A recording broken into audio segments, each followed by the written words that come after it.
కూడా మనం చూస్తున్నమాట. ఏసో బ్రేకింగ్ చూస్తున్నాం. అంబటి రాంబాబుకి వైసీపీ అధినేత వైఎస్ జగన్ ఫోన్ చేశారు. మాజీ మంత్రిని ఫోన్లో పరామర్శించారు. జగన్ ధైర్యంగా ఉండాలంటూ అంబటికి భరోసా ఇచ్చారు. సో ఇక రాష్ట్రం జంగిల్ రాజ్గా మారిపోయిందని విమర్శించారు వైఎస్ జగన్. చంద్రబాబు ఒక ఆటవిక రాజ్యాన్ని నడుపుతున్నారని జగన్ అన్నారు. చంద్రబాబు దుర్మార్గాలు రోజు రోజుకి పెరిగిపోతున్నాయన్నారు జగన్. అసలు ఉద్దేశపూర్వకంగానే వైసీపీ నేతలపై హత్యాయత్నం, దాడులకు దిగారంటున్నారు వైఎస్ జగన్. ప్రజలు అన్నీ చూస్తున్నారని చెప్తున్నారు. ఈ అరాచక పాలన్ని ప్రజలు సహించబోరంటున్నారు జగన్. ఇక ఇటు రక్షణ కల్పించాల్సిన పోలీసులే ప్రేక్షకుల్లా వ్యవహరిస్తున్నారు. ఇది సహించరానిది అంటున్నారు జగన్. పార్టీ మొత్తం అంబటికి అండగా ఉంటుందంటున్నారు వైఎస్ జగన్. సో అసలు ఒక 4 గంటలుగా అంబటి ఇంటి ముందు ఉద్రిక్త వాతావరణం నెలకొన్న నేపథ్యంలో అంబటి రాంబాబుకి మాజీ సీఎం జగన్ ఫోన్ చేశారు. మాజీ మంత్రి అంబటిని ఫోన్లో పరామర్శించారు జగన్. అంబటికి ఒక ధైర్యం చెప్పారు. రాష్ట్రం జంగిల్ రాజుగా మారిపోయిందని విమర్శించారు. చంద్రబాబు ఆటవిక రాజ్యం నడుపుతున్నారన్నారు జగన్. చంద్రబాబు దుర్మార్గాలు రోజు రోజుకి పెరిగిపోతున్నాయని, ఉద్దేశపూర్వకంగానే హత్యాయత్నము, దాడులకు దిగారని జగన్ అన్నారు.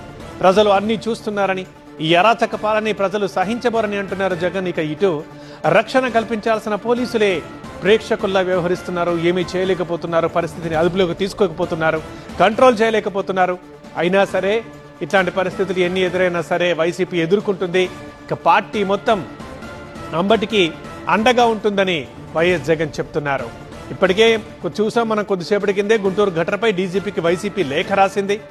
గుంటూరులో లా అండ్ ఆర్డర్ పూర్తిగా ఫెయిల్ అయింది, పరిస్థితి చేయి దాటిపోతోంది, అంబటికి ప్రాణహాని ఉంది, భద్రత కల్పించాలని లేఖలో పేర్కొనున్నారు. ఇక ఇప్పుడు జగన్ అంబటికి ఫోన్ చేశారు, భరోసా ఇచ్చారు, అంబటికి ధైర్యం చెప్పారు.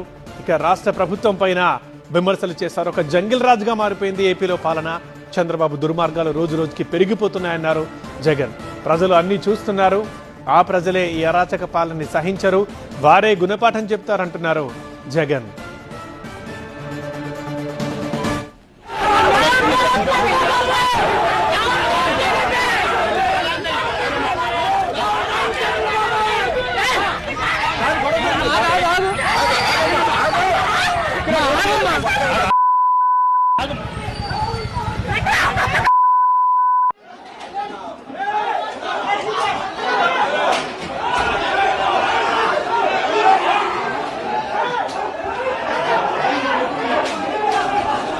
కొద్దిసేపటి క్రితం గుంటూరులోని అంబటి నివాసంలో జరిగిన విధ్వంసానికి సంబంధించిన విజువల్స్ చూస్తున్నాం మనం టీవీ9 స్క్రీన్ మీద.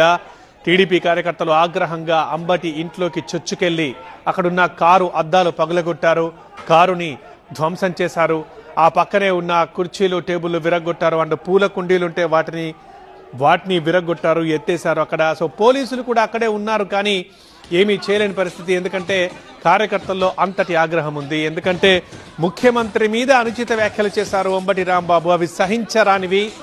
అసలు అలా ఎలా చేస్తారు? రాజకీయంగా విమర్శలు ఉండాలి, కానీ బూతులు మాట్లాడారు. సో అవి అనుచిత వ్యాఖ్యలు, దుర్భాషలాడారు, అవి సహించరానివి. సో ఖచ్చితంగా అంబటి క్షమాపణ చెప్పాలి, లేకపోతే ఇది ఇలాగే కొనసాగుతుందంటూ అక్కడ విధ్వంసం సృష్టించడం మనం చూస్తున్నాం. కారుని ధ్వంసం చేశారు, అక్కడ ఉండే సామాన్లని చిందరవందర చేశారు, పూల కుండల్ని ఎత్తేశారు, అక్కడ ఉండే వస్తువుల్ని పగలగొట్టారు, విరగొట్టారు. ఇక రైట్ గా కొద్దిసేపటి క్రితం మనం చూస్తాం వైసీపీ డీజీపీ ఆఫీస్కి ఒక లేఖ రాసింది. గుంటూరులో శాంతి భద్రతలు అదుపు తప్పాయి, పరిస్థితిని కంట్రోల్ చేయడంలో పోలీసులు ఫెయిల్ అయ్యారు, అక్కడ అంబటికి ప్రాణహాని ఉంది, ఇది కరెక్ట్ కాదు, సో దయచేసి పరిస్థితిని కంట్రోల్లోకి తీసుకురండి అంటూ వైసీపీ ఒక లేఖ రాసింది. And just now recently YS Jagan, మాజీ ముఖ్యమంత్రి జగన్ అంబటికి ఫోన్ చేసి భరోసా ఇచ్చారు, ధైర్యం చెప్పారు. ఈ క్రమంలో కూటమి ప్రభుత్వాన్ని విమర్శించారు కూడా. ఏపీలో జంగిల్ రాజ్ పాలన నడుస్తోందని, ప్రజలు అన్నీ చూస్తున్నారని, ప్రజలే చెప్తారు దీనికి రిప్లై అని జగన్ అన్నారు.